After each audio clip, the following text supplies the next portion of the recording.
Kabar Mas Ando, Sigi? Baik, sehat, Baik. masih hidup. Masih hidup. Jarang yang punya, pengen coba pelihara. Terus akhirnya minta izin. Juga punya kucing gitu. Kadang kalau bercanda tuh suka yang apa ya, kayak ngunyah-ngunyah tapi nggak menyakiti gitu. Nah, ular itu nggak bisa bercanda. Iya. Serius terus. Jadi dia tidak mungkin menggigit karena bercanda. Bukan sancak kembang yang mainland, tapi yang dari kepulauan kecil gitu. Kalau yang mainland bisa sampai 8 meter panjangnya. Pilihan terburuknya adalah melakukan cut loss. Itu kena serangan, kayak orang kena serangan jantung lah gitu, tapi kena serangan panas mendadak, jadi overheat, suhunya naik, dia kena heat stroke, itu bisa sampai mati ularnya kalau sampai kepanasan. Taruh di mindset kita bahwa itu adalah hewan berbahaya, itu yang aman untuk kitanya.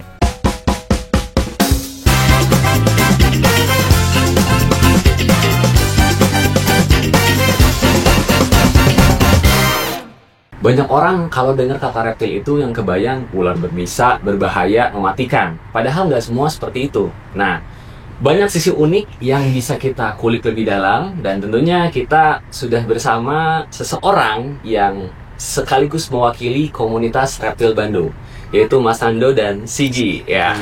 Apa kabar Mas Ando, Sigi? Baik, Sehat, baik, masih hidup. Masih hidup.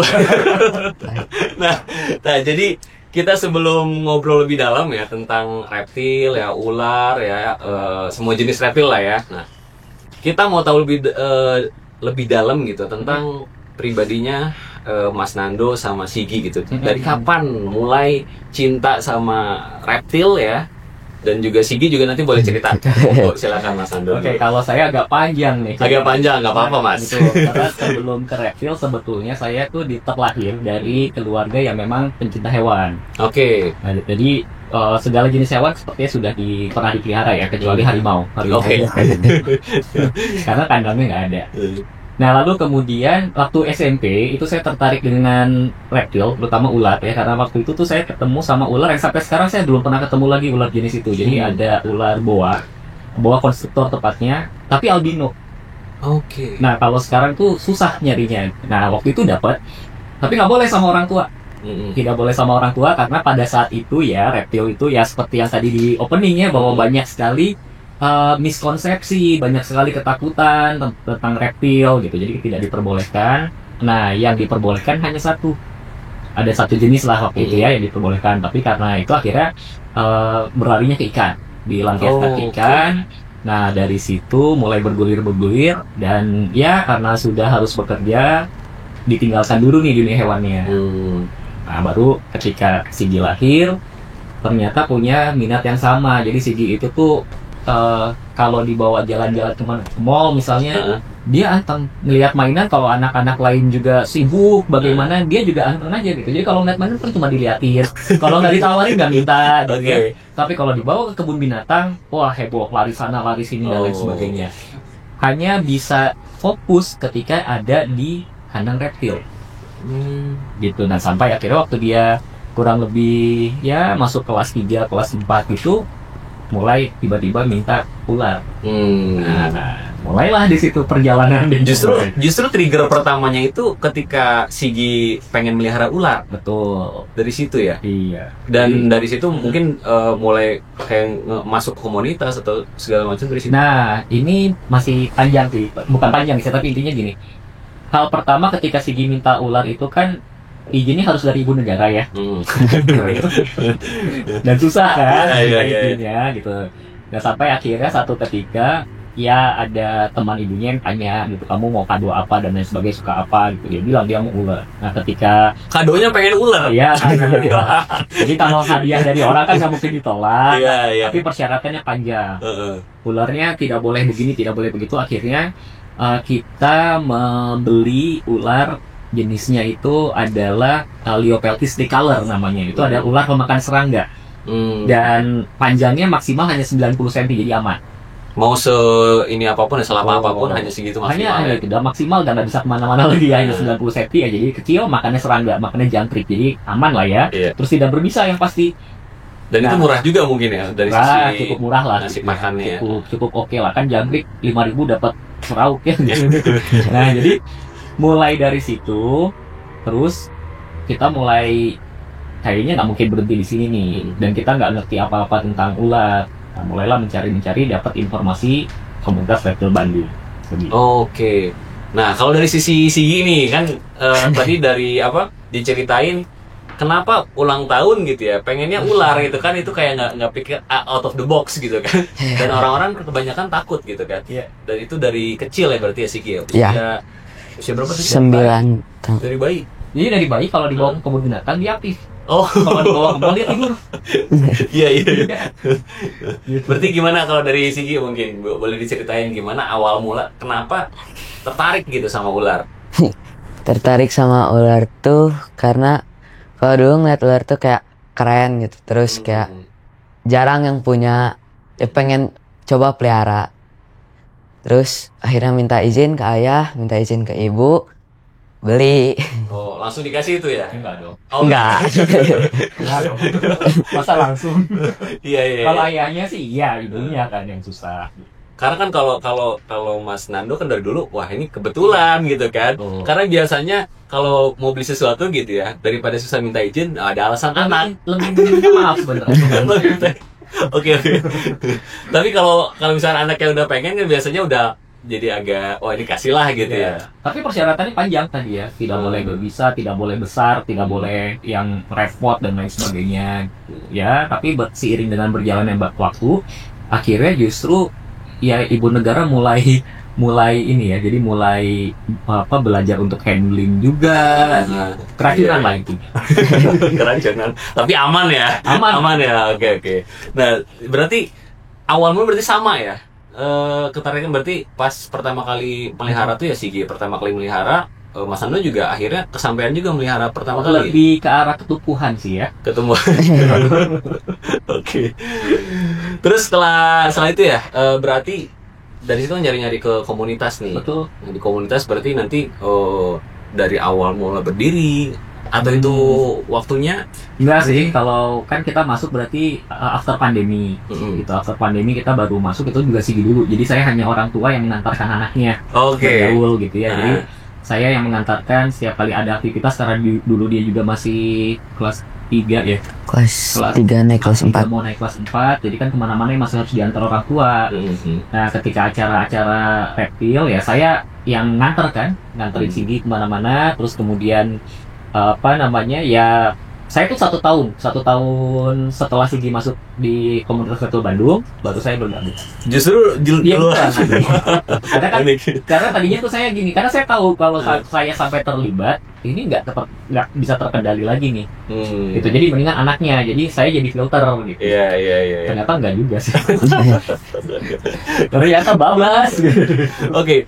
Berarti kalau pertama nih, yang pertama dipelihara tuh berarti ular ya? Ular yang jenis apa? Kalau reptil pertama saya iguana. Oh, iguana. Itu waktu saya SMP. Reptil pertama saya iguana. Terus kemudian kura-kura dulu, kura-kura Brazil. Kura-kura Brazil. Jadi Sigi tuh sempat pelihara kura-kura Brazil dari kelas berapa ya kamu tuh ya? Dari sebelum TK. Dari sebelum TK lah. Masih ada kura-kura yang sampai sekarang. Masih ada. Lagi di breeding di Lembang. Wah, itu awal-awalnya, karena kebanyakan orang pasti dari iguana sama kura-kura juga ya. Nah, baru kemudian ketika Sigi mau ular, itu kan yang Diopeltis tricolor itu ular pemakan serangga, itu ular pertama. Itu ular pertama, terus lama-lama nanti nambah gitu ya. Nambah terus. Dan itu ukurannya waktu awal-awal nggak sebesar itu ya? Mungkin segede ini. Kalau yang Diopeltis itu kita beli ukuran Juve. Ukuran Juve itu sekitar mungkin 6-70 cm. 60-70 cm. Oke. Nah, terus mungkin dari pendapat orang awam gitu ya kan, kalau kita melihara ular itu takut digigit, terus ada bisanya atau enggak. Nah, ini kayak gimana dari perspektif Mas Nando nih sama siapa mana dulu nih yang takut digigit kah? Nah, boleh gitu kan. Itu seberapa intenskah ular itu kayak ngegigit gitu? Dan seperti apa sensasi digigit itu gitu? Nah, kalau ini dari pengalaman pribadi ya. Dari pengalaman pribadi, kasus digigit ular dengan kasus digigit kucing itu lebih banyak kasus digigit kucing. Lebih banyak kasus digigit kucing. Maksudnya kucing yang kita pelihara terus kemudian menggigit, atau dogi yang kita pelihara kemudian menggigit, itu lebih banyak. Kenapa? Karena itu cara mereka bercanda kan. Iya. Kan kucing kadang bercanda bukan digigit serius ya. Karena saya juga punya kucing gitu. Kadang kalau bercanda tuh suka yang apa ya, kayak yang ya kayak ngunyah-ngunyah tapi nggak menyakiti gitu. Nah, ular itu nggak bisa bercanda. Iya, iya. Serius terus ya. Serius terus. Jadi dia tidak mungkin menggigit karena bercanda. Iya, iya, Berarti iya. kan jarang dong gigitannya ya. Nah, tetapi memang ular itu kalau menggigit berarti sudah serius. Nah, hanya ular itu bisa menggigitnya kalau apa? Hanya dua hal. Kalau dia mau makan atau dia sedang merasa terancam. Kan dia hanya menggigit. Jadi kalau tidak, nggak ada tuh gigitan, oh ularnya lagi dicanda, nggak ada. Berbeda dengan dogi sama kucing ya. Kalau dogi sama kucing itu, ya kebetulan saya pernah pelihara dua-duanya, tahu lah bercandanya gimana gitu ya. Tuh, apalagi kalau kucing itu kan mirip banget kayak harimau Iya. itu kan bercandanya gitu ya, bercanda ya. Oke, berarti kalau dari segi nih, ini kan kita bisa ngeliat nih 3 ular nih. Nah, ini dari sisi misalkan perawatannya gitu, atau pasti kan selama kita ngasih makan atau enggak ya, atau ngerawat atau apapun, misal mandiin segala macem, ada aja sering kena gigitan gitu kan? Iya. Ya, nggak Dan sengaja. nggak sengaja. Dan ini kan kalau tadi dijelasin ini berbisa gitu kan? Cuma satu yang berbisa, Cuma satu. yang bawah berbisa rendah tapi Berbisa rendah. karena kalau berbisa tinggi nggak mungkin dibawa. Berarti aman ya selama Aman. selama ini ngerawat? Aman. Biasa seminggu intensitasnya berapa kali kegigit gitu? Bisa seminggu bisa nggak kegigit sama sekali. Tapi bisa juga 3 5 kali kegigit bisa. Tergantung kondisi ular. Oke. Nah, terus kalau yang paling besar gitu di rumah yang sebesar apa berarti yang dipelihara? Besar atau panjang? Karena kalau dalam kita bicara ular, kita akan bicara ada ular yang besar, ada ular yang panjang. Oke. Kalau yang paling panjang di rumah itu ada dari jenisnya Pipias fusca, itu panjangnya 2,1 meter. Yang Itu paling lebih panjang panjang. ada di rumah. Nah, kalau yang besar itu yang potensi besar ada sanca kembang gitu. Tapi karena dia masih 1,5 meter atau ya 1,6, ya masih belum terlalu besar. Tapi dia akan potensi bisa sampai 4 meter. Karena kebetulan yang dipelihara bukan sanca kembang yang mainland, tapi yang dari kepulauan kecil. Gitu. Kalau yang mainland bisa sampai 8 meter panjangnya. Sampai 8 meter. Ya, tapi kalau yang kita pelihara yang dari kepulauan Karompa itu hanya maksimal di 4 meter. Oke. Berarti kalau yang besar itu ya dari sisi perawatannya apakah lebih effort gitu, apa lebih repot? Terus dari sisi makanan segala macam, otomatis kan beda kan sama yang kecil-kecil gitu. Beda. Nah, itu gimana? Kalau dari Bisa. segi pemberian pakan, semakin besar ularnya, ya pasti pakannya semakin besar ya. Berarti biayanya juga akan semakin tinggi, semakin besar lah itu biayanya. Tapi pola makannya akan berubah. Kalau yang kecil-kecil biasanya untuk ular ya, ini bukan semua reptil, tapi kalau ular itu yang kecil-kecil biasanya seminggu sekali dikasih makannya. Kalau yang sudah katakanlah misalnya dia udah makan kelinci gitu ya, itu bisa 1 bulan sekali baru makan. 1 bulan sekali. Iya. Jadi memang lebih tinggi tapi lebih jarang. Jadi Oke. Berarti yang 1,5 meter itu ya? kalau yang 1,5 makannya- meter itu masih 2 minggu sekali karena udah masuk mamut. Jadi ya selama itu nggak usah dipelihara yang gimana-gimana mungkin ya? Kayak dibiarin aja. Dibiarin aja karena ular itu beda sama, kembali lagi ya, ini bukan mau membandingkan antara ular dengan kucing karena saya juga pemelihara kucing ya. Kalau kucing itu kita tiap hari main sama kucing, kucingnya senang. Kucingnya akan bahagia. Justru kalau kucing itu nggak pernah kita ajak interaksi atau kita punya dogi nggak pernah kita ajak interaksi, mereka akan stres tuh. Oke. Nah kalau ular kebalikannya, semakin sering kita ajak interaksi, mereka stres. Gitu. Oke. Jadi memang tidak perlu diajak interaksi terlalu sering. Kalau untuk ular ya, Berarti interaksi itu dalam hal ini kita keluarin dari kandang. dikeluarin dari kandang, gitu ya. dipegang-pegang dan lain sebagainya. Kalau kucing makin bahagia dia. Iya. Wah, makin bahagia banget. Kalau di rumah kan sama tuh gitu. Kucing di rumah tuh, kalau udah dipegang bahagia lah. Tapi kalau ular stres. Oke. Terus kalau dari segi ngelihat ular yang sebesar itu ya di rumah gitu. Ya. Nah, apakah misalkan setiap dia mau makan, nah misalnya Sigi ngasih makan atau kayak gimana dari sisi Sigi gitu, perawatannya Kalau perawatan ular ya yang sebesar sebesar ya, itu. sebesar itu lumayan gampang sih. lumayan gampang. Tapi ya susahnya kalau misalnya sakit atau gimana itu itu lumayan susah.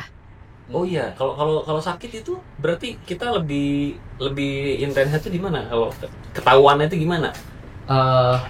Perubahan perilaku sih. Perubahan perilaku. Yang kelihatan banget kalau pilek. Pileknya gimana nih kalau dari pensi ular? Pilek manusia ada lendir di bagian hidungnya, di nostrilnya itu ada lendirnya, terus bersin. Nah itu kalau Bersin juga? Bersin juga. Oke. Sama, bersin.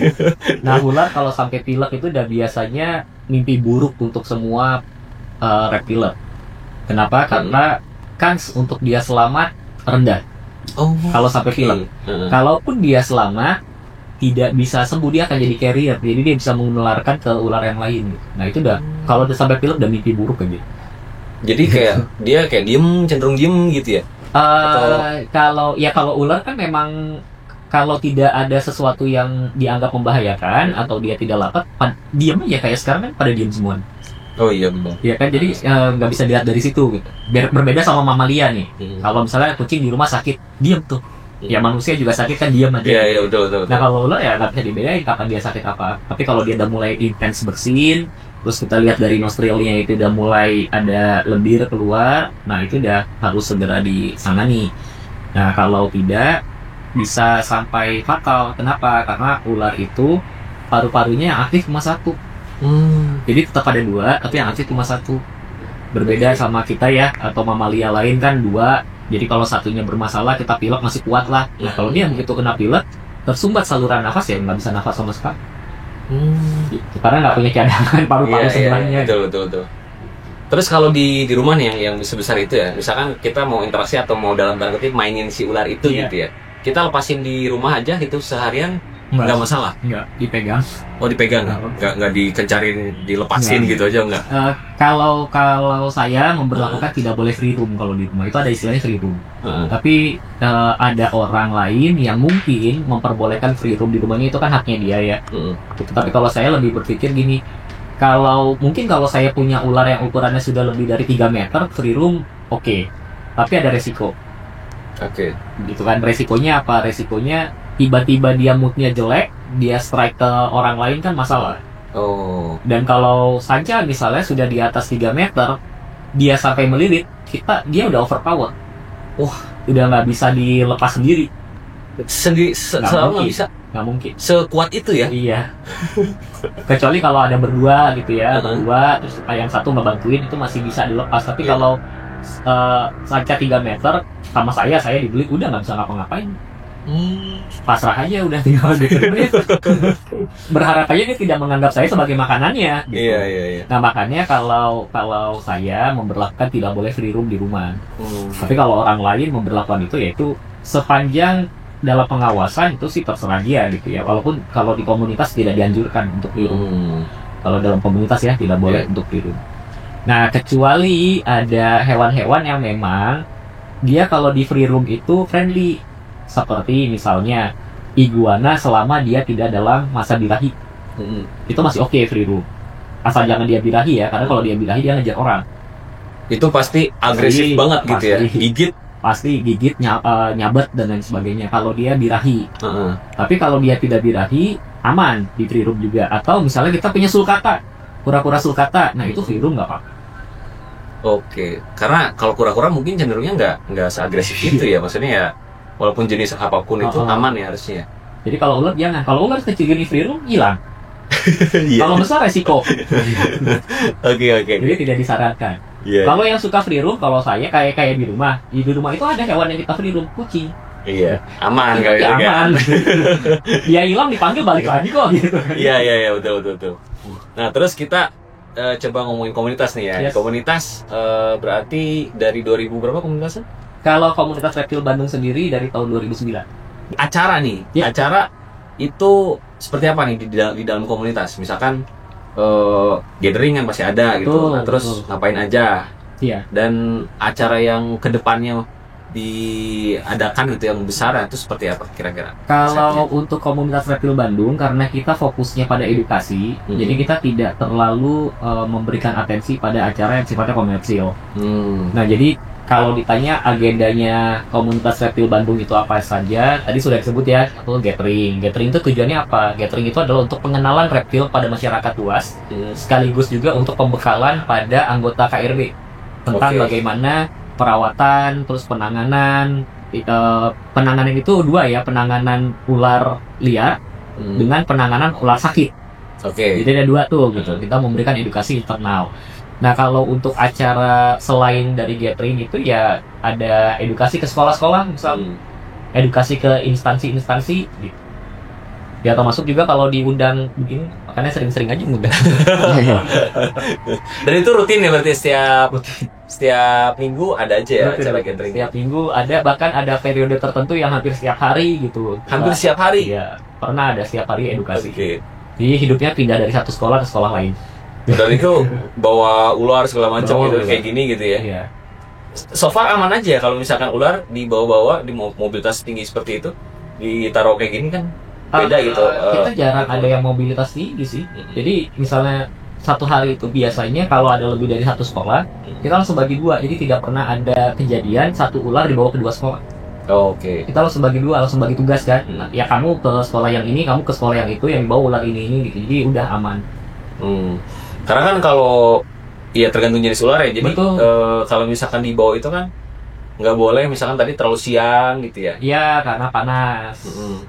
Karena dari sisi untuk merawat si ularnya, suhu tertentu itu lebih stabil. Setiap ular itu beda-beda kebutuhan suhunya. Tapi kalau kita rata-rata antara 26 sampai 29 derajat Celcius. Jadi kalau terlalu dingin tidak baik untuk ularnya. Kalau dingin itu masih oke lah. Tapi kalau terlalu panas dia bisa heat stroke. Itu seperti apa? Heat stroke itu kena serangan, kayak orang kena serangan jantung lah gitu, tapi kena serangan panas mendadak. Jadi overheat, suhunya naik, dia kena heat stroke, itu bisa sampai mati ular. Kalau sampai kepanasan. Berarti untuk ngejaga ya di kayak misalkan di kandang di rumah sebesar apa tuh kalau sebenarnya gini, ini juga banyak yang salah gitu ya ketika melihat kandang reptiler itu. Wah, berarti nyiksa hewan karena misalnya hewannya ukurannya 1,3 meter tapi kenapa kandangnya kecil gitu. Nah, kita melihat jenis hewannya. Contoh ball python yang sudah 1,3 meter itu kandangnya cukup 60 cm. 60 cm? Iya, kenapa? Karena dia di alam liarnya pun nggak kemana-mana, dia cuma ngelingkar aja di dalam liang kelinci. Dia nggak akan kemana-mana gitu. Nah, tapi kalau sanca kembang itu ukuran kandangnya, panjang ukuran kandang itu minimal 1,5 kali panjang badan. Kenapa? Karena sanca kembang itu dia berjalan dia punya daerah teritori.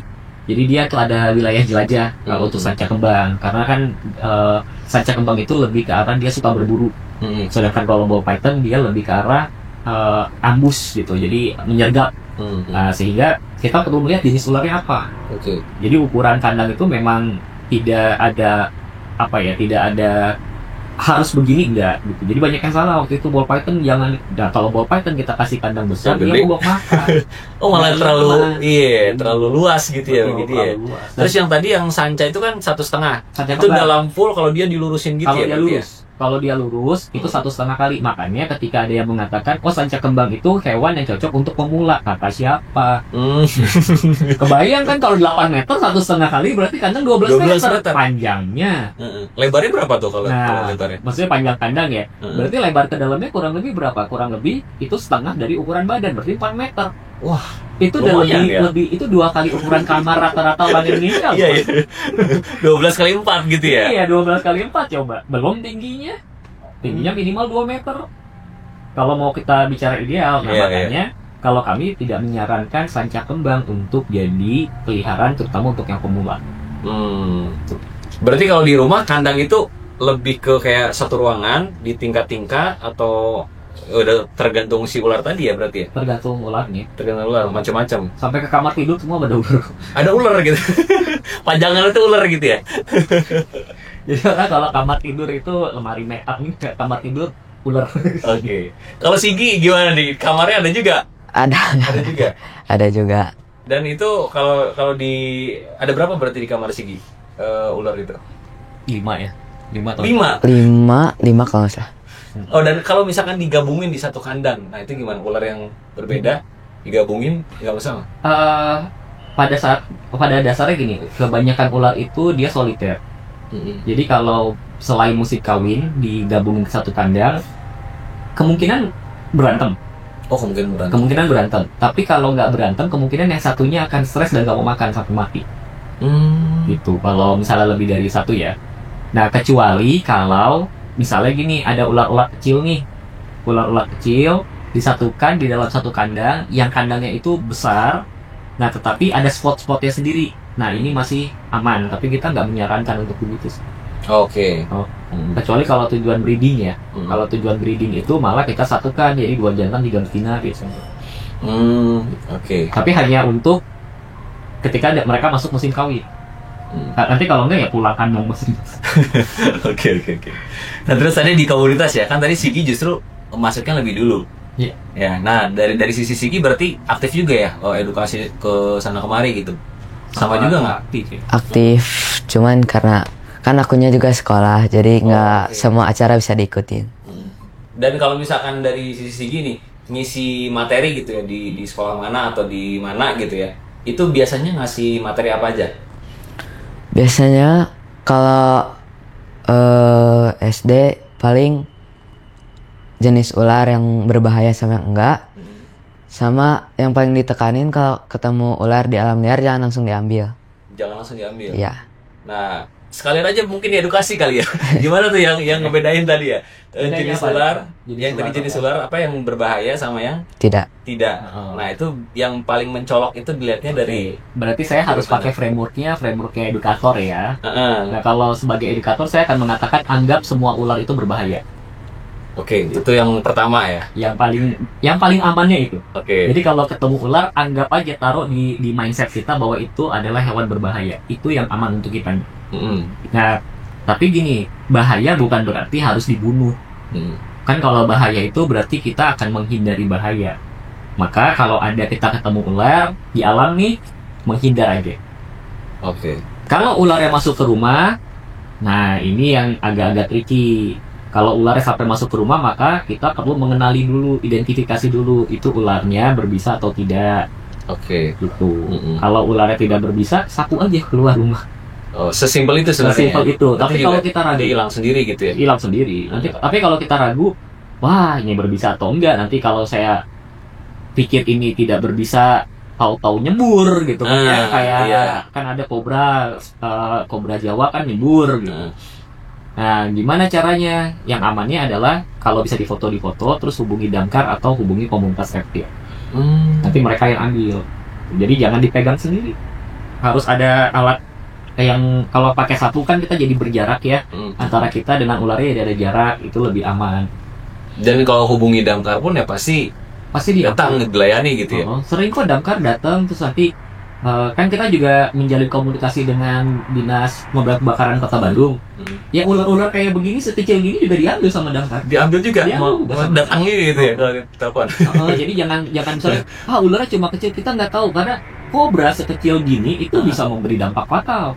Oke. Jadi jangan pernah mindset bahwa damkar itu hanya ngambil ular yang besar-besar, enggak. Damkar kucing di atas pohon aja mau kok ngambilin gitu. Jadi jangan khawatir gitu daripada kita resiko gitu. Karena waktu itu kan ada berita juga ya, ular yang bener-bener ular piton gitu yang ada di atap tuh berapa meter, 8 ya sampai atapnya roboh ya. Sampai atapnya roboh. Nah, itu kalau sampai kasus seperti itu, nah mau nggak mau perlu penanganannya. Iya. Gimana tuh? Kalau udah intinya gini, kalau kita bertemu ular, terutama sanca, ular pembelit lah ya, yang sudah panjang lebih dari 3 meter, jangan pernah handle sendiri. Oke. Gitu. Nah, tapi yang paling penting kan gini sebetulnya. Dalam kasus yang ular jatuh dari plafon itu, yang paling penting kan pertanyaannya kenapa itu ular bisa ada di plafon. Nah, itu. Dan itu kan ya. Gitu, ngapain dia ada di plafon sampai sebesar itu? Artinya ada pakannya di situ. Oh. Jadi mungkin baru ketahuan ya. Ketahuan. Biasanya mungkin bukan di rumahnya tetapi di lingkungannya. Oke. Kemudian dari sisi Sigi ya, tadi kan edukasi lebih ke berbahaya atau enggak, sama ya. Untuk satu lagi apa tadi? Ya jangan diambil. Ya, jangan ambil. Oh, jangan diambil. Ya. Jadi ya udah hindari aja gitu ya, cari jalan lain ya. Betul. Terus kalau dari sisi materi lainnya selain itu apa lagi?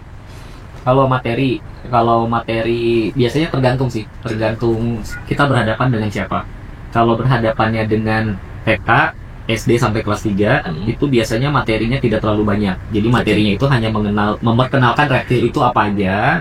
Terus kemudian titik beratnya adalah dengan kalau ketemu sama ketemu ular, jangan pernah dipegang. Biasanya berhenti sampai di situ, lalu dilanjutkan dengan interaksi. Karena kalau untuk TK dan SD mereka nggak mau dengerin, mereka maunya interaksi sama hewannya kan. Oke, ya. Nah, kalau kemudian SD-nya kelas 4 sampai kelas 6 itu biasanya kalau tidak satu rangkaian sekolah itu pramuka. Nah, kalau pramuka kita sudah mengajarkan dia untuk penanganan. Kalau tergigit mesti gimana, kalau misalnya ada ular masuk harus bagaimana.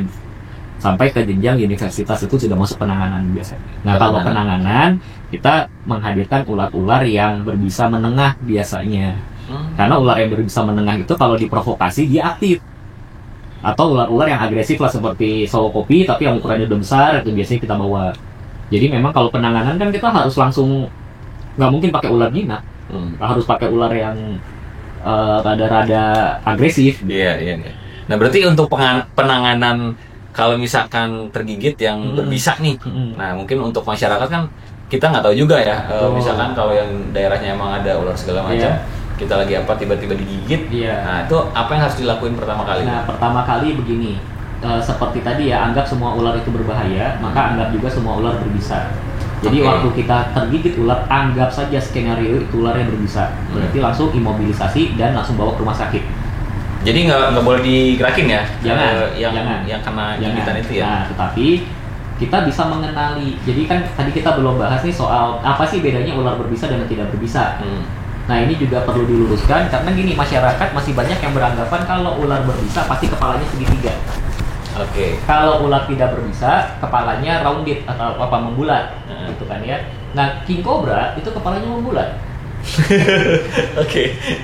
Tapi sangat berbisa gitu, atau berbisa tinggi, bahkan bisa mematikan king cobra. Nah, ini di sini ada monopohon kepalanya segitiga tapi tidak berbisa. Jadi tidak bisa patokan itu. Hanya ada dua cara kita bisa mengetahui hewan itu, ular itu berbisa atau tidak. Yang pertama adalah dengan kita mengetahui spesies ular. Jadi kita hafal nih, wah ular ini masuk berbisa, kita hafal. Yang kedua dilihat dari bekas gigitan. Oh, kelihatan ya harusnya, maksudnya gigitannya bukan tipe ya, kayak patternnya gitu ya? Iya, jadi kalau misalnya kita digigit ular nih, terus kita lihat bekas gigitannya itu rata. Jadi besar bolongannya itu, bekas gigitannya itu rata semua, itu berarti tidak berbisa. Tapi kalau misalnya dari bekas gigitannya itu kemudian ada dua bolongan yang lebih besar, itu ular berbisa. Sudah pasti? Sudah pasti. Entah itu di depan atau di belakang, gitu ya, itu pasti berbisa. Sebenarnya kalau ngeliat gampang ya, maksudnya yang penting kayak ada bolongan dua yang lebih cuma kan sudah tergigit. Kan sudah tergigit berarti sudah resiko tinggi kan. Nah, berarti yang paling aman apa? Yang paling aman adalah dengan menghafal. Nah, tapi ular kan banyak di Indonesia. Dengan apa tadi, Mas? Kenapa? Dengan menghafal? Menghafal jenis ularnya. Menghafal ya? Menghafal, jadi kita tahu, oh itu berbisa, jangan dekat-dekat. Oh itu tidak berbisa, oke lah, jangan dekat-dekat juga sebenarnya, karena tidak berbisa tapi juga bisa menyakiti serius, bikin luka serius itu bisa. Nah, yang ketiga adalah menganggap semua ular berbisa dan berbahaya. Itu yang paling aman, sehingga kita nggak mau deket-deketin. Kalau dari sisi corak gitu ya, dari ular? Nggak ngaruh. Nggak ngaruh ya? Coraknya kayak gimana? Misalnya terang atau gimana, nggak ngaruh ya? Nggak berpengaruh. Gitu. Ada ular-ular yang gelap, contoh misalnya gibuk itu gelap warnanya, tapi berbisa tinggi. Gitu. Ada juga ular-ular kayak corn snake itu cerah warnanya, tapi nggak berbisa sama sekali. Gitu. Nah, terus yang worst case-nya nih, dari ketika digigit itu, berarti kan tadi penanganan pertama ya imobilisasi, sama langsung bawa ke rumah sakit yang menyediakan sabu. Bukan sabu. Sabu itu serum anti bisa ular. Serum anti bisa ular ya.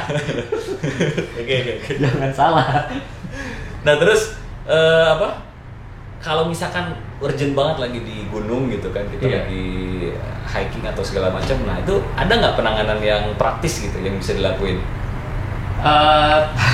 Biasanya kalau yang pecinta alam itu mereka memang sudah dibekali tentang resiko-resiko apa yang ada di situ, lalu kemudian apa namanya sudah ada apa namanya penanggulangan di awal. Contoh, kalau kita naik ke gunung itu kan ada sepatu gunung yang tinggi dan kemudian bisa ada suka tambahan lagi itu saya lupa namanya apa gitu ya. Nah itu bahan yang memang tidak bisa ditembus oleh gigitan ular. Nah jadi mereka sudah aman karena kalau gibuk itu dia tidak mungkin menyerang tinggi karena gibuk itu paling semata kaki daya serangnya. Nah jadi biasanya kalau itu dilindungi aman. Nah jadi lebih baik untuk mencegah. Nah tapi kalau worst case sudah terjadi misalnya lagi di puncak gunung itu tergigit. Nah biasanya gini, ular-ular berbisa itu jarang ada di puncak gunung karena mereka kan ketinggiannya terbatas. Nah biasanya itu masih di daerah-daerah bawah gitu. Kalau gibuk dan lain sebagainya itu masih daerah-daerah bawah lah. Nah ini masih sempat untuk dilakukan imobilisasi dan langsung dibawa ke rumah sakit. Nah ada cara-cara tradisional yang dilakukan, tetapi karena etika dari komunitas saya tidak boleh menjelaskan tentang cara tradisional itu gitu. Tapi udah banyak sih youtuber yang melakukan cara-cara tradisional yang tujuannya sebetulnya kalau saya melihatnya untuk pencegahan pertama, jadi P3K-nya, bukan untuk memang totali hanya itu aja gitu ya. Jadi untuk mencegah atau merusak dulu enzim dari protein bisanya sampai nanti dia dapat pertolongan.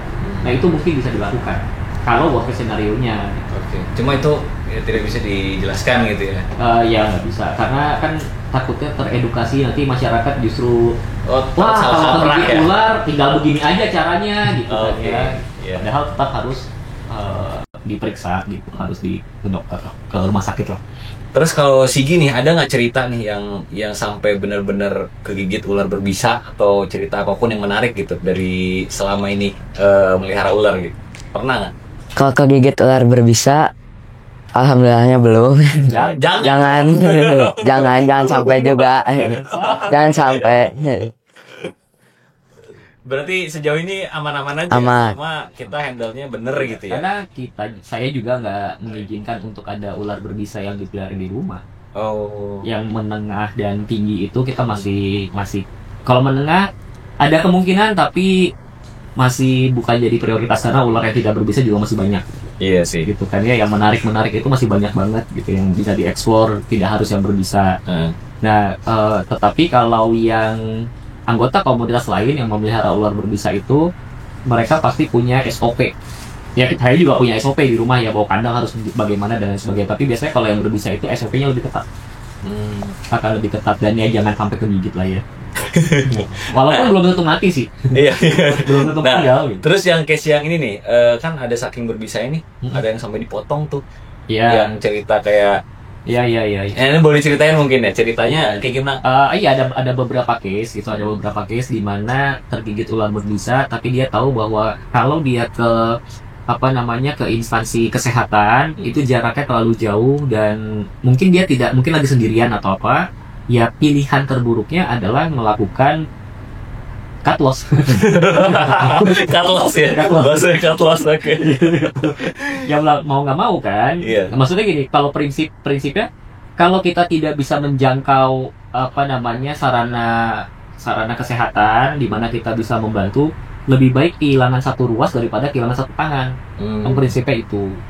Karena kalau dibiarin berlarut-larut gitu ya? Dia membusuk semua jadinya.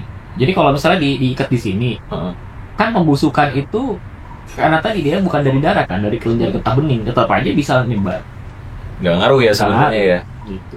Oke, dan ngeri juga ya maksudnya. Yang kasus itu yang pernah Mas ceritain? Ada temen yang gitu dipotong. Bener-bener Dia potong sendiri. potong sendiri. Iya. karena ya perhitungannya kalau dia turun lalu kemudian dia mencari vaskes. Kendalanya kan gini, pada saat itu terjadi satu-satunya rumah sakit di Jawa Barat yang punya sabu itu cuma Hasan Sadikin. Sedangkan ini kejadian di Garut. Wah, kejauhan Nggak ya? mungkin kekejar gitu, nggak mungkin kekejar. Jadi ya udah. Kebetulan juga, ini mah kebetulan ya. Kebetulan juga digigitnya cuma di ujung jari, jadi udah potong. Oke. Tapi kalau secara secara prosesnya gitu ya, ketika digigit dan itu berbisa tuh biasanya kayak berapa lama menyebarnya? Tergantung pergerakan.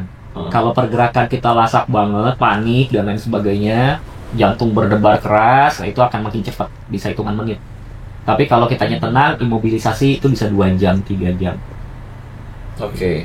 Jadi selama 2 jam itu kan kita diemin gitu ya? Iya. Itu Lagi diamin sih. tidak bergerak, Tidak tapi ke rumah bergerak. sakit jangan. Iya. Tapi tetap ke rumah sakit. Iya. Selama 2 jam itu yang kita rasain berarti ada ini nggak? Oh, beda-beda. Jadi kan jenis bisa macam-macam ya. Jadi ada bisa yang namanya itu neurotoksin. Itu berarti menyerang syaraf. Ada hemotoksin, berarti menyerang darah. Ada sitotoksin, berarti menyerang sel. Gitu. Nah, sensasinya itu bisa beda-beda. Kalau neurotoksin bukan kebanyakan sih, ada beberapa jenis neurotoksin yang kita justru tidak merasakan apa-apa. Tiba-tiba ngantuk aja. Terus jatuh aja. Kalau tidur gitu ya. Oke. Jadi kayak misalnya gigitan ular, welang dan weling. Nah, itu neurotoksin yang membuat kita merasa ngantuk. Tapi kalau kita tidur game over. Kalau sampai tidur? Kalau sampai tidur. Tapi Ini kalau kita meninggal nggak gitu. tidur, ada kemungkinan selamat. Nah, kabar baiknya ulang dan weling itu ada serumnya yang disebut dengan polivalen gitu. Jadi polivalen itu tuh ada 3 jenis bisa untuk 3 jenis ular. Kobra Jawa, ulang weling sama gibuk. Nah, itu bisa pakai polivalen. Nah, ada juga yang ada sensasi terbakar.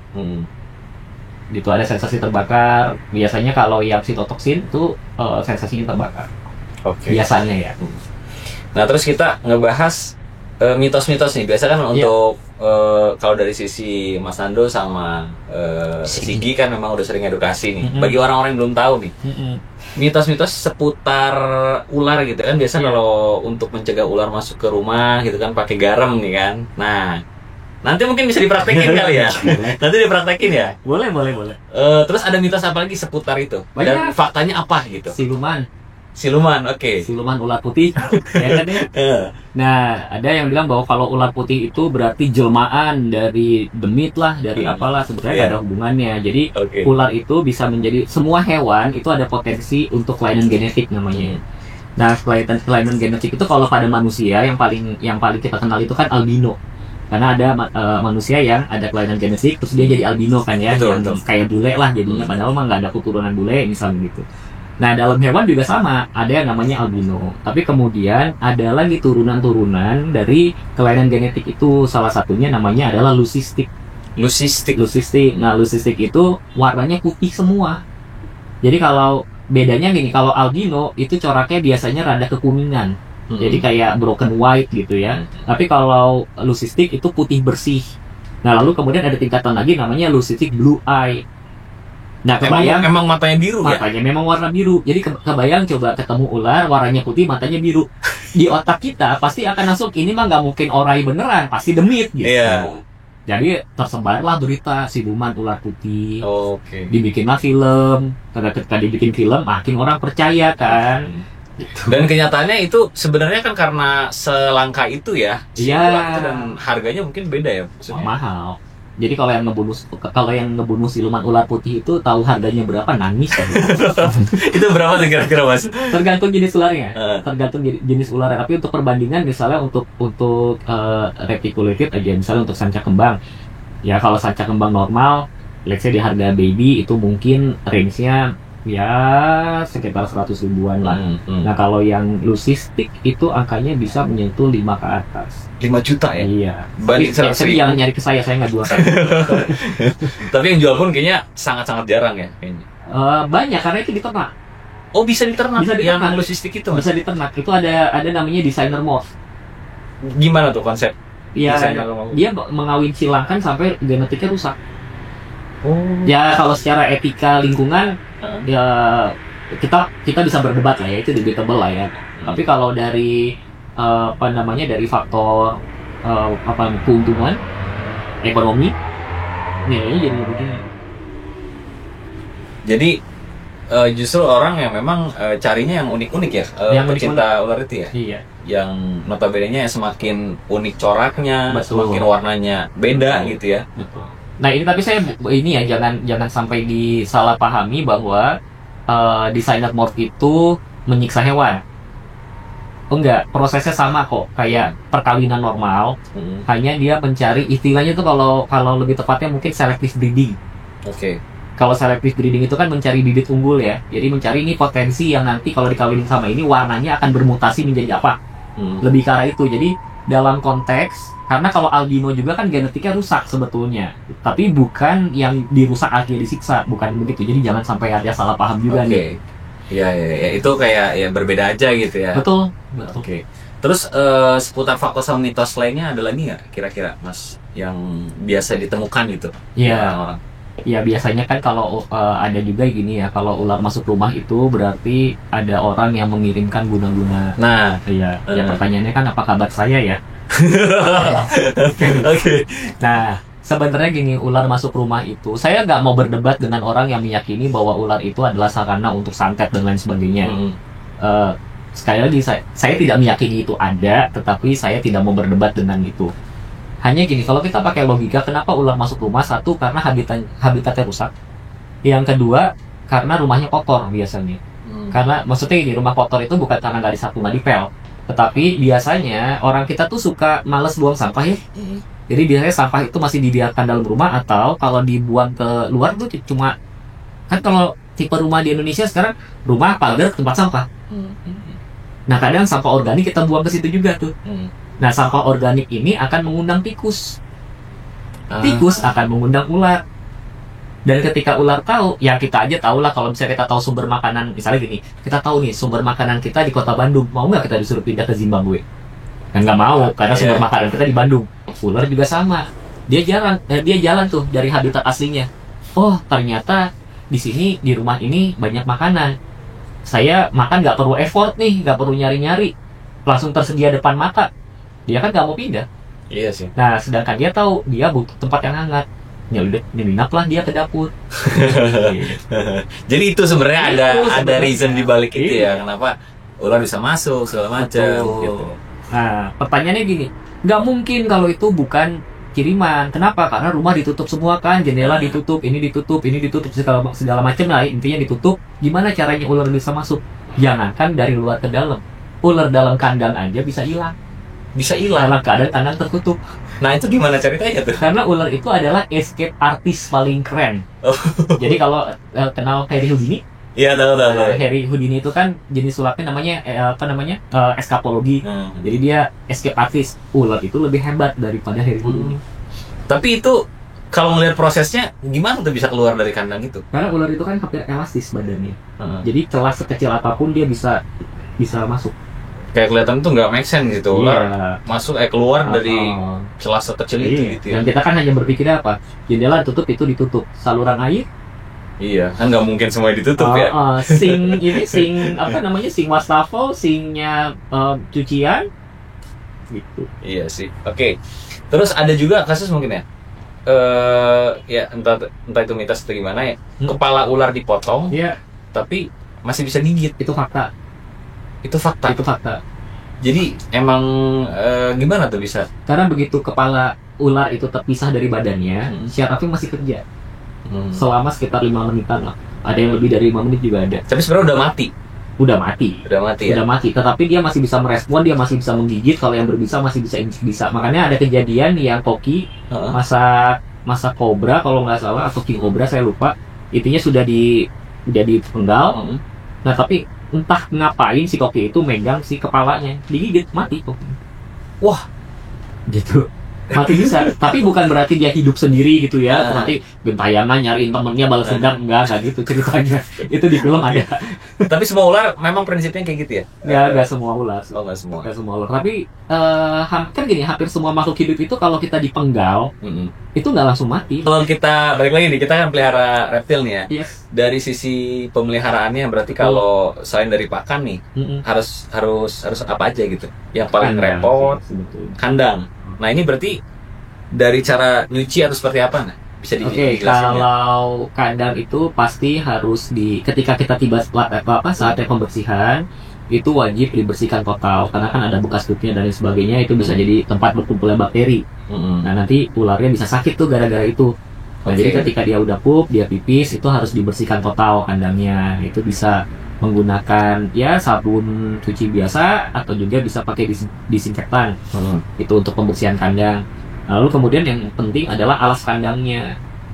Apa tuh? Nah, alas kandang itu banyak orang yang ini bukan menyalahkan ya, tapi banyak orang yang menggunakan koran. koran itu atau kertas yang kalau koran itu kan bahannya sama dengan kertas yang buat flipchart tuh.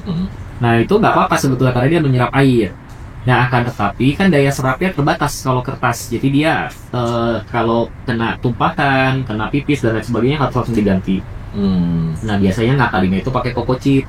Jadi koko chip itu cacahan dari kelapa yang dikeringkan. Nah itu dia punya daya serap yang bagus sehingga kalau ularnya pup itu juga baunya nggak kemana-mana. Diserap oleh si koko chip itu, tapi tetap harus dibersihkan.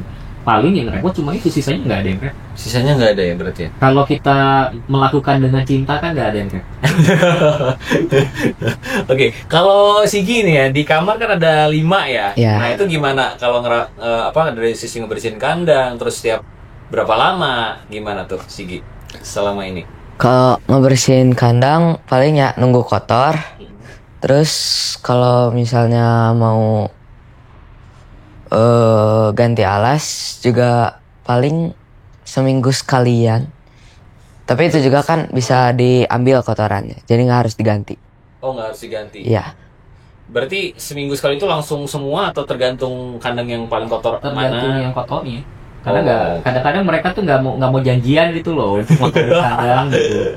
Oke, iya. Kan kalau janjian enak ya. Benar. Nah jadi kalau kadang kita tuh dapat surprise aja gitu. Oh pagi-pagi kandang si ini kotor lagi gitu, mau nggak mau mesti dibersihin dulu. Iya, oke. Nah terus mengenai pakan nih. Nah tadi ada berapa tuh? 15 ya total? Kurang lebih lah. Kurang lebih. Nah itu kira-kira estimasinya butuh berapa gitu? Selama misalnya per minggu berapa? Terus serepot apa gitu dari sisi pakan? Tergantung sih. Biar kebayang gitu maksudnya. Karena sekarang ada yang mulai 2 minggu sekali makannya, ada yang mulai 1 bulan sekali. Mungkin kalau di total ya di 1 bulan itu sekitar 500 ribuan. 1 bulan itu ya? 1 bulan. Oke. Kalau dulu itu 400 ribu seminggu. Karena 400 ribu seminggu? Lebih mahal ya? Karena ularnya lebih banyak. Kan udah dikasih-kasihin. Oke. Kalau sekarang 500 itu udah nge-cover semuanya sama semua. ya, Udah sama beli alas kandang ya. Oke. Jenis pakannya mungkin yang biasa dari ular yang kecil apa? Ada yang marmut, ada yang marmut, ada yang anak ayam, ada yang burung, ada yang ular lain, ada yang cicak. Ular lain juga kita beli pakannya ular lain. Nggak mau beli, kalau beli mahal. Nangkep. Nangkep ular. Di mana itu emang biasa berarti? Kan daerah rumah saya kebetulan, daerah rumah saya tuh masih, kalau kita ngeliat ke belakang rumah tuh kan ada saluran air. Nah itu tuh masih seliweran ular di situ. Jadi masih overpopulasi untuk ular-ular jenis tertentu. Nah itu kan kita sebenarnya gini, kalau dilihat dari aspek orang yang pelihara, kok tega sih ya ngambil ular dikasihin ke ular lain untuk makan. Ya tapi di alamnya kan juga sama begitu. Iya. Gitu. Jadi tangkap aja gitu ya. Iya. Oke, berarti selain dari kandang, pakan, udah sebenarnya nggak ada apa-apa lagi ya? Nggak ada apa-apa lagi. Oh ini yang suhu nah. Oh iya, suhu itu gini, kalau kita pelihara ular impor, kan kalau kita pelihara hewan kan ibaratnya gini, kita ngambil dia dari tempat aslinya dia, maka kita perlu untuk mendekati tempat aslinya. Nah minimal suhu, jadi kita perlu tahu, misalnya gini, kita ambil ular dari Indonesia nih. Nah berarti rata-rata suhu Indonesia berapa sih? Malam berapa? Siang berapa? Nah itu kita harus memastikan di kandangnya juga dengan suhu yang sama. Oke. Itu kalau di malam suhunya berapa? Kalau di siang suhunya berapa? Itu perlu dipastikan begitu. Nah kalau ular Amerika gimana? Kalau ular Amerika itu kan 4 musim. Misalnya kayak corn snake itu dari Amerika, dia 4 musim tuh. Nah berarti mesti gimana gitu kan? Kan kita nggak mungkin rekayasa musim salju. Nah tapi ketika musim salju mereka kan hibernasi sebetulnya. Nah jadi kita tidak perlu merekayasa musim yang begitu dingin. Tapi kalau untuk hewan-hewan dari Amerika, ular Amerika misalnya corn snake, king snake dan lain sebagainya, itu biasanya butuh 2 suhu dalam satu kandang. Jadi yang di ujungnya ada, kita lebih mengenal ada suhu pojok panas sama pojok dingin gitu. Biasanya gitu. Karena mereka nanti akan pilih. Tapi kalau ball python beda lagi. Kalau ball python panasnya harus dari bawah, harus pakai heat mat. Itu beda gitu. Nah biasanya yang mahal perlengkapan. Oh, tapi awal aja kan sekali Awal aja aja gitu ya. sekali beli. Oke. Terus tadi dibandingin kan ular yang dari Amerika ya atau Iya. dari luar lah sampai Betul. Indonesia. Nah, dari sisi harga gitu ya. Terus dari sisi orang yang kayak bisnis ular kayak gitu lebih menguntungkan yang mana, terus orang tuh ngejarnya kemananya sih? Kalau untuk bisnis di Indonesia ya, Di kalau Indonesia. untuk bisnis di Indonesia lebih menguntungkan ular impor. Ular impor dari luar ya. Heeh. Kenapa? Karena ular impor itu tidak ada yang tangkapan liar. Jadi karakternya lebih stabil dibandingkan ular lokal. Bukan berarti ular lokal itu kalah pamor, enggak gitu. Ini lebih ke arah karena mereka kan udah hasil selective breeding. Satu, karena selective breeding mothnya itu sudah macam-macam tuh, ada yang putih aja, ada yang bahkan ada yang berkilauan gitu. Pokoknya cantik-cantik gitu. Nah, ini kan kalau untuk orang yang mau display bagus tuh. Gitu. Nah, sedangkan kalau ular lokal biasanya kan ya udah warna asli alamnya aja gimana gitu kan. Nah, dari satu aspek itu. Nah, terus yang kedua kan biasanya kalau kita masih banyak kita kurang menghargai. Iya. Iya kan ya? Nah, jadi ya udahlah karena ular lokal masih banyak, jadi rada kurang dihargai. Kecuali ada satu yang mungkin ya ini menjadi ular idaman untuk semua pemelihara ular, itu adalah GTP atau Green Tree Python. Itu apa tuh? Python itu ular hijau Papua, ular pohon Papua. Itu dilindungi. Oh, Dilindungi appendix 1. Tidak boleh diambil, tidak boleh diapa-apain. oke. Tapi kalau yang tadi yang masih bisa dipelihara itu harganya bisa sampai berapa tuh? Kalau Ular mana nih? Ular lokal atau impor? yang impor berarti kan kalau Impor- di bisnisin ya. Impor itu kalau sampai bisnisin. ratusan juta ada. Sampai ratusan juta. Ada. Biasanya kalau morph baru. Jadi kadang-kadang di breeder itu ada tuh pertama di dunia. Nah, itu bisa seharga Innova mungkin. Tapi yang lokal sebenarnya kalau kayak kita morph yang tadi ya, kita kawin silang segala macam sampai keluar yang bagus banget, itu sampai seberapa harganya gitu? Oh, bisa tinggi, Bisa tinggi juga ya? Bisa Nggak kalah sih harusnya ya? Nggak kalah, tapi tetap di bawah yang impor ya. Oke. Karena kalau kan gini, kalau ular lokal itu kan masih underrated lah istilahnya. Nah, jadi contoh misalnya kita ngomongin sama-sama Leucistic aja. Sama-sama Leucistic, kalau di corn snake itu harga Lucy di corn snake itu masih tembus bisa di atas 3 juta. Oh, Bahkan mungkin bisa, kalau di king snake itu bisa belasan juta, puluhan juta. Nah, sedangkan katakanlah misalnya ular kadut, tapi Lucy ya paling mentok-mentok di sejuta. Oke. Mahal sih, Iya, iya, untuk iya. ukuran itu Lumayan. mahal gitu, tetapi ya paling segitu aja gitu.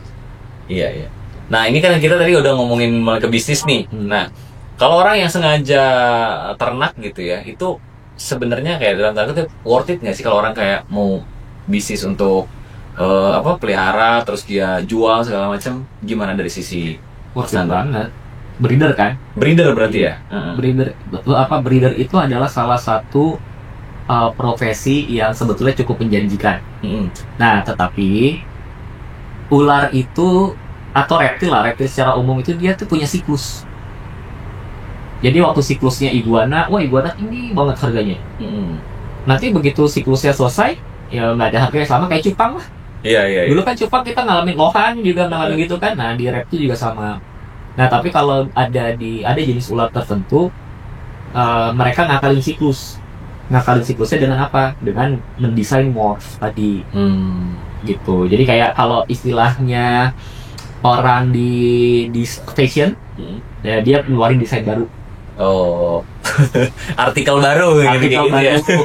Gitu. Nah, biasanya yang morph pertama itu mahal banget. Nah, nanti begitu ada morph baru ini nggak ada harganya lagi nih. Turun aja anjlok gitu ya. Dulu pernah ada morph banana, kalau saya nggak salah ya, morph banana itu pertama kali morph banana keluar dihargain itu 750 juta untuk betinanya, karena betinanya yang mahal kalau di banana. Sekarang harga betinanya banana cuma 3 juta kan. Yang dulu sempat 750 juta. Hmm. Itu sekali kejual aja udah lumayan ya.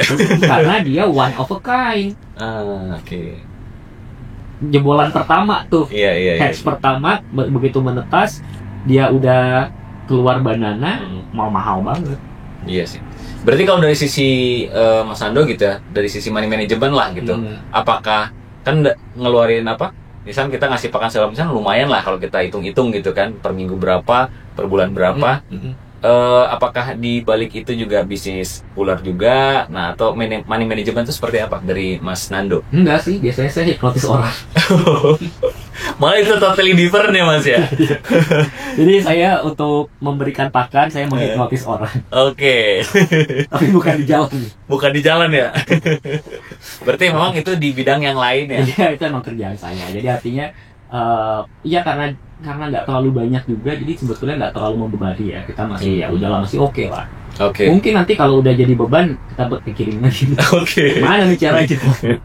Nah, terus kalau misalkan ya mungkin kalau Mas Nando ya punya income dari lain gitu. Orang lain nih kan bisnis segala macam. Nah, menurut Mas Nando ada nggak sih kayak kiat-kiat gitu ya? Gimana caranya dari misalkan dia ngejual ular segala macam, bisnis ular, terus bisa muterin segala macam, bisa sampai keluar ekspor segala macam. Nah, itu ada nggak cara-cara seperti itu? Bisnisnya? Iya, bisnisnya. Maksudnya apa nih bisnis ularnya? Bisnis ularnya Atau sampai reptil dia ya reptil sama ular gitu, sampai dia bisa ekspor mungkin kalau memungkinkan. Nah, itu seperti apa?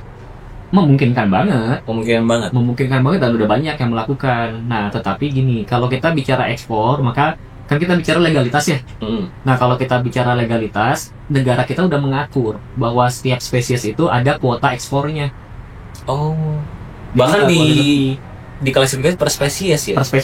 per spesies itu ada kuotanya gitu. Kenapa? Karena kalau dibablasin nanti hewan dari sini migrasi ke sana semua kan, pindah semua ke sana, nggak ada yang di sininya habis gitu. Jadi untuk melindungi dikasih kuota.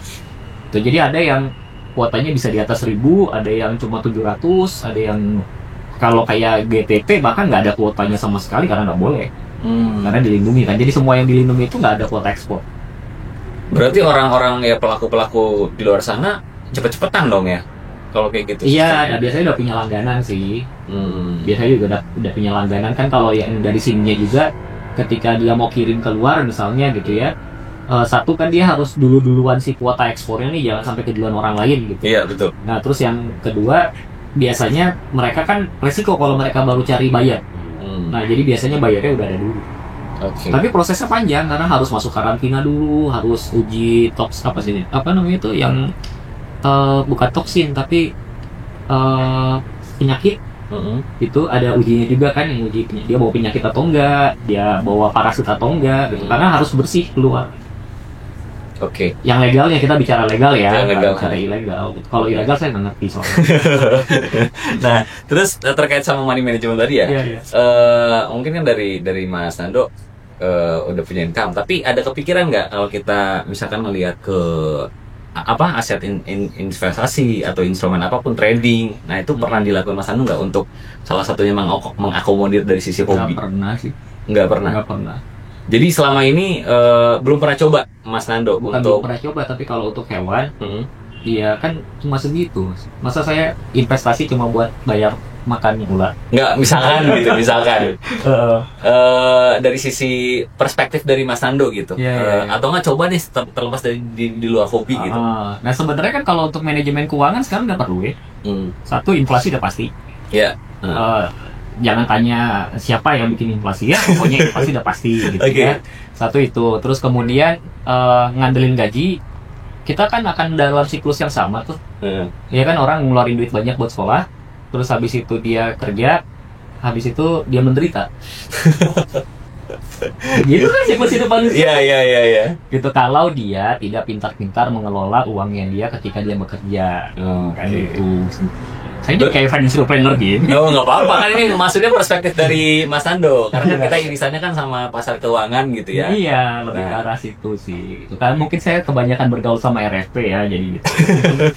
Tapi berarti kalau untuk kayak aset instrumen berarti ada dilarikan ke mana dari Mas Nando? Ada beberapa, tapi bukan saya yang kelola karena saya males untuk mikir gitu. Jadi ada saudara apa yang ngelola. Oh, yang ngelola semuanya? Nggak semua lah. Maksudnya full dia yang kelola, iya. mengalokasikan segala macam. Iya. Ke trading mungkin Mas dicoba juga? Saya nggak berbakat ya. Saya nggak berbakat. Bukan nggak mau, pernah nyoba kacau. Oh, pernah nyoba sebenarnya? Pernah nyoba kacau gitu, karena saya tuh paling males. Ya balik lagi, saya males ya menganalisa pasar dan lain sebagainya. Jadi kalau ya mungkin kalau saya sih ya, kalau menyarankan ke orang lebih bagus pakai manajer investasi. Oke. Tapi kalau dari sisi Mas Ando pernah nyoba tuh, mungkin ada yang bisa diceritain nggak? Pertama-tama gitu. Saya lebih ngerasa jadi kayak ini, main mungkin di bip ya. Jadinya. Oh. Kalau nggak ngerti, beneran nggak ngerti gitu. Ini mesti ngapain sih? Gitu. Oke. Tapi pada saat itu pernah kayak nyobain, oh ini kayaknya mau naik nih, kayak kita nge-buy, kayaknya mau turun nge-sell gitu. Berarti pernah ya? Enggak pernah. Oh nggak pernah? Nggak pernah. Nggak, yang waktu ngalamin itu, yang waktu Mas Ando tadi katanya pernah nyoba. Oh iya, kan saya masukin. Terus saya ngapain sih gitu? Saya mesti ngapain kan nggak tahu ya. Terus tiba-tiba, nah duitnya kurang. Oh, nah tiba-tiba nambah. Ah ya udah biarin aja gitu. Sampai akhirnya, kayaknya tarik aja deh. Gitu. Oke. Terus akhirnya ada yang ngerti gitu ya, karena kebetulan punya kenalan yang emang RFP gitu ya, udah lurusin deh.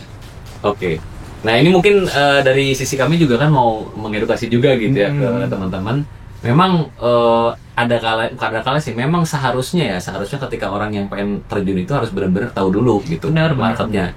Mungkin kalau tipikal Mas Ando ngerasa nggak cocok, ya jatuhnya mungkin kelihatannya kayak asal mencet buy atau sell dan hasilnya juga nggak akan terukur gitu kan. Jadi memang ada baiknya kalau ada ahli gitu ya. Benar.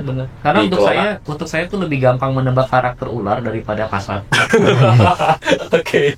Walaupun ya sama-sama tadi ada cut loss-nya juga tadi tuh ada tuh. Untuk saya loh, gitu kan ya.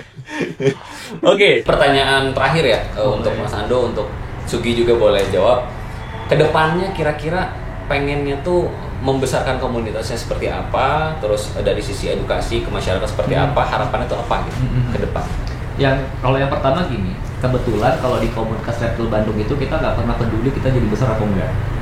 Bukan karena sombong ya, tapi kita lebih kepada value. Jadi lebih bagus kita value-nya yang besar daripada namanya yang besar. Karena biasanya kalau value-nya besar, namanya ngikut besar.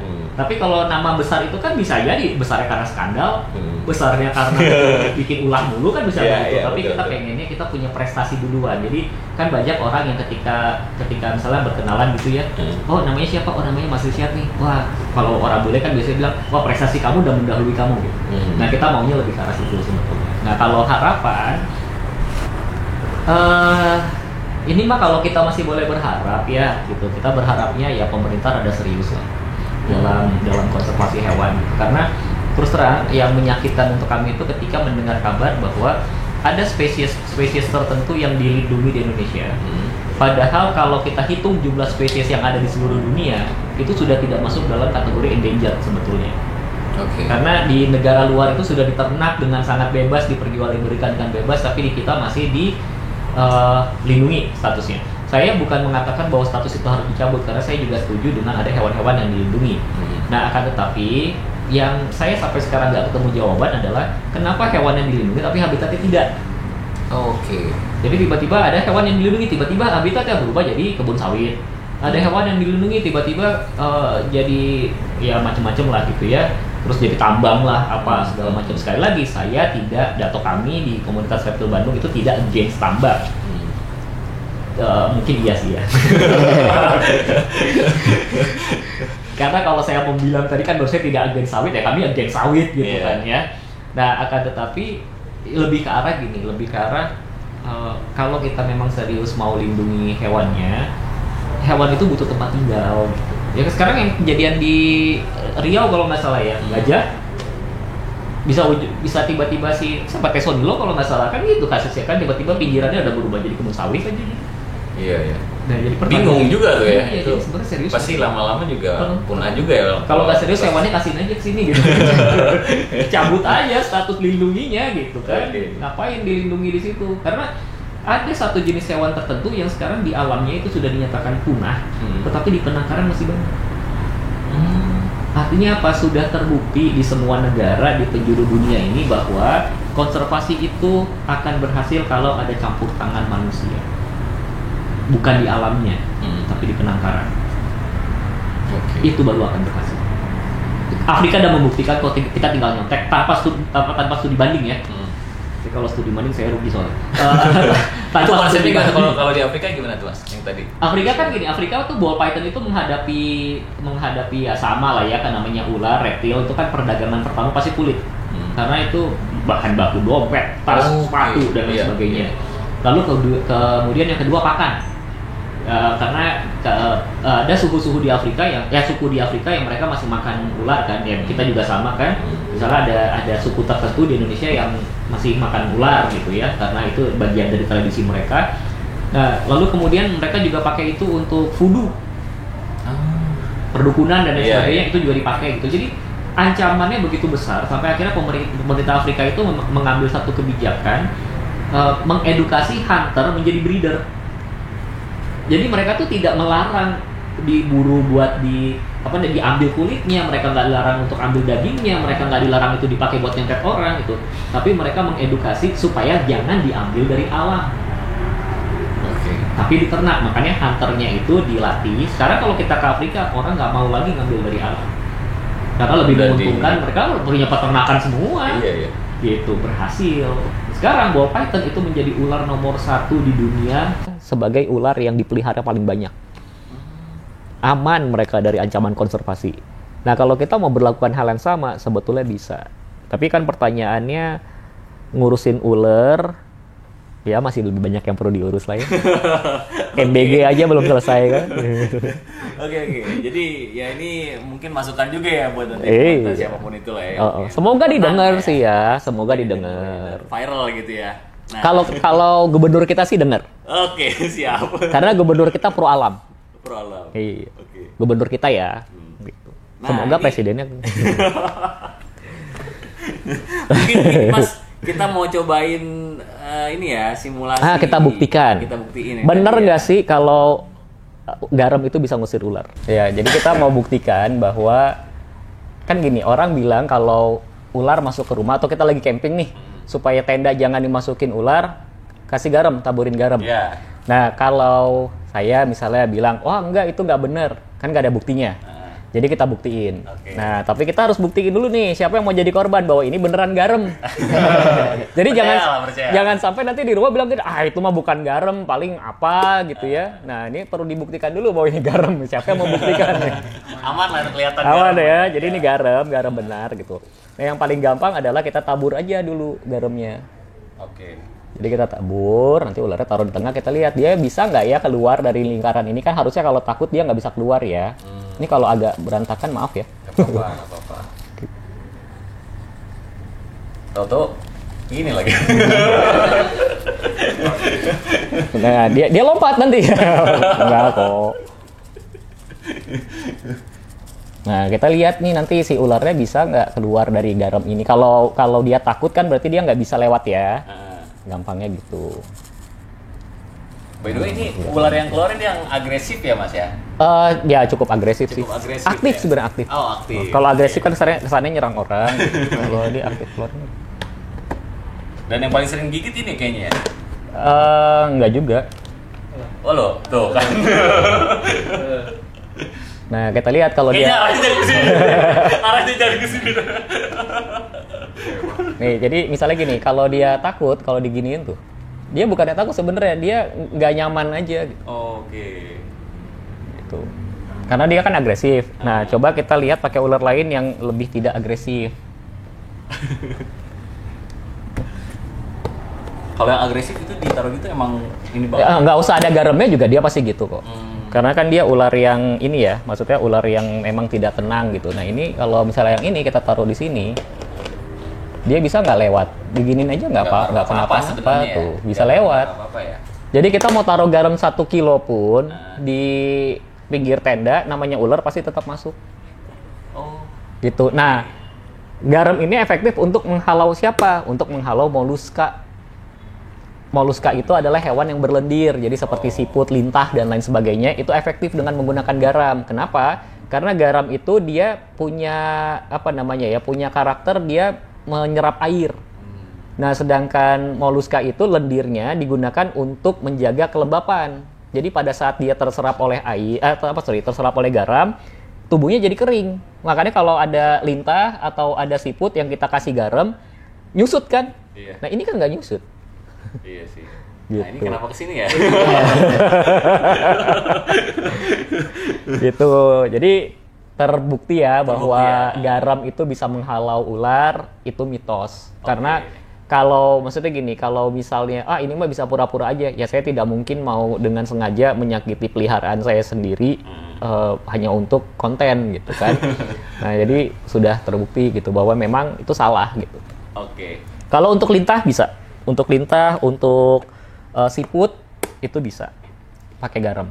Nah, berarti ini udah kejawab ya teman-teman ya. Nah, mungkin segitu ya Mas dari kami ya. Makasih banyak Mas Nando, Sugi udah meluangkan di sela-sela waktunya. Ya. Itu aja, sampai ketemu di sela-sela podcast selanjutnya. Bye bye.